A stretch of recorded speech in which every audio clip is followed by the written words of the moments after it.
بسم اللہ الرحمن الرحیم۔ اس کی مت ماری گئی ہے، اسی لیے اسے MSc کرائی تھی کہ یہ اس قسم کی بات کرے گی۔ فرزانہ کا غصہ بھڑکا ہوا تھا۔ لڑکی کے والد نے اپنی بیگم سے یہ الفاظ سن کر کہا، تعجب تو مجھے بھی ہو رہا ہے، دنیا کی تلخ حقیقتوں سے ناواقف یہ نادان لڑکی آخر کسی مولوی کے است دشواریوں کو کس طرح جھیل پائے گی۔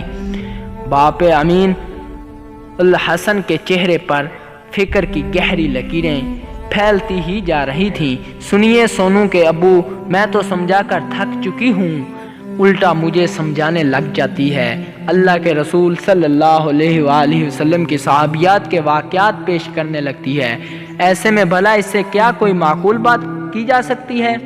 آپ ہی اسے سمجھائیے۔ فرزانہ تو گھبرا مت، میں اسے سمجھاتا ہوں، وہ میری بیٹی ہے، تعلیم یافتہ ہے، سمجھ پائے گی۔ فرزانہ اور امین الحسن اپنے اپنے بستر پر لیٹے ہوئے تھے اور دونوں اسی فکر میں غرق تھے کہ آخر ان کی بیٹی عافیہ کو کیا ہو گیا ہے۔ عافیہ کے لیے انجینئر لڑکے کا رشتہ آیا تھا، وہ خلیج میں کسی بین الاقوامی کمپنی میں ملازمت کرتا تھا۔ لڑکے کے پاس فیملی ویزا ہے۔ ارے ادھر اس کا نکاح ہو رہا ہے اور ادھر اڑ جائے گی۔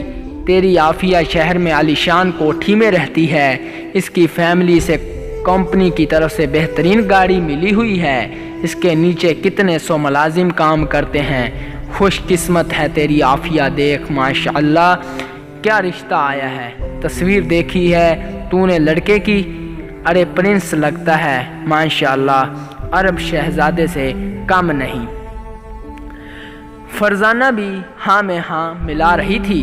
اس کی خوشیاں اس کی نگاہوں کی چمک سے ہویدا تھی۔ ماں کی خوشی کا تو یہ عالم تھا کہ وہ ٹھیک سے الفاظ تک ادا نہیں کر پا رہی تھی۔ امین الحسن سے کہہ رہی تھی، بس جی اب اللہ کے لیے جلدی جلدی تیاری شروع کر دیجئے اور اللہ سے دعا کیجئے کہ رشتے کو کسی کی بری نظر نہ لگے۔ میں نے تو اس لڑکے کی تصویر عافیہ کے کمرے میں رکھ دی ہے، کسی وقت دیکھ ہی لے گی۔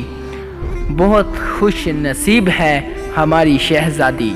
دوسرے دن ماں نے اس سے اس تصویر کے بارے میں پوچھا تھا تو اس نے جواب سے حیرت ہی میں پڑ گئی تھی۔ عافیہ نے جواب دیا، امی مجھے لڑکے میں کوئی کمی نظر نہیں آتی سوائے اس کے کہ وہ عالم نہیں ہے۔ میں عالم دین مفتی مولانا لڑکے سے شادی کرنا چاہتی ہوں۔ فرزانہ بولی، یہ تو کیا کہہ رہی ہے، تیرے ابو اس رشتے سے کتنے خوش ہیں، تمہیں کچھ پتہ بھی ہے؟ مولانا سے شادی کرے گی؟ بے وقوف لڑکی، تجھے کچھ پتہ بھی ہے کہ یہ لڑکا انجینئر ہے، خلیج میں نوکری کرتا ہے، لاکھوں مہینہ کماتا ہے، کتنے سو ملازمین اس کے نیچے کام کرتے ہیں، فیملی ویزا ہے اس کے پاس، عالی شان کوٹھی میں رہتا ہے، بہترین گاڑی ہے اس کے پاس۔ عافیہ کہنے لگی، آپ صحیح ہیں، لیکن ہر جگہ شرع دیکھی جاتی ہے۔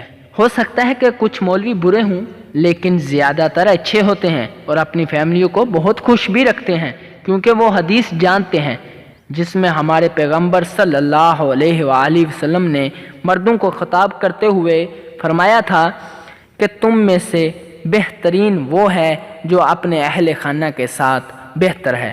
پھر کیا ضروری ہے کہ میری قسمت میں کوئی برا ہی ہو؟ آپ اللہ تعالیٰ پر بھروسہ تو کیجئے، میری دنیا بنانے کے چکر میں میری آخرت تو کسی بے دین کے حوالے مت کیجئے۔ عافیہ نے اس رشتے سے انکار کر دیا اور پھر کچھ دنوں تک ایک مولوی صاحب کا رشتہ عافیہ کے لیے آیا۔ عافیہ کے ماں باپ تو راضی نہیں تھے، مگر کیا کرتے، بیٹی کی خوشی کی خاطر اسی سے شادی کر دی۔ 2 مہینے بعد عافیہ سسرال سے اپنے مائکے آئی ہوئی تھی۔ وہ ایسے خوش تھی جیسے اسے زندگی کا سب سے بڑا خزانہ ہاتھ لگ گیا ہو۔ ماں کو اس بات کی خوشی تھی کہ بیٹی خوش ہے، یہ الگ بات ہے کہ اس کے اندرون میں خلش اب بھی موجود تھی۔ البتہ امین الحسن پوری طرح مطمئن تھے۔ باپ بیٹی کے درمیان باتیں ہو رہی تھیں، تبھی عافیہ کے فون پر گھنٹی بجی۔ کچھ دیر بعد وہ باہر آئی اور کہا کہ آپ کے داماد کی نوکری لگ گئی ہے اور وہ بھی مدینہ منورہ میں، اور تنخواہ 5000 ریال ہے اور فیملی ویزا بھی ہے۔ ہم لوگ اگلے 2 ماہ کے اندر انشاءاللہ مدینہ منورہ میں ہوں گے۔ عافیہ اور اس کے ماں باپ بہت خوش ہو رہے تھے اور دل ہی دل میں سوچ رہے تھے ان کی بیٹی نے ٹھیک فیصلہ کیا تھا۔ یاد رکھے دنیا مقصود نہیں ہے، جو اللہ تعالیٰ سے اور اس کے پیارے نبی حضرت محمد صلی اللہ علیہ وآلہ وسلم کے بتائے ہوئے طریقے پر زندگی گزارتے ہیں تو اللہ تعالیٰ اپنے ایسے بندوں کے لیے غیبی راستے نکال دیتا ہے۔ والسلام۔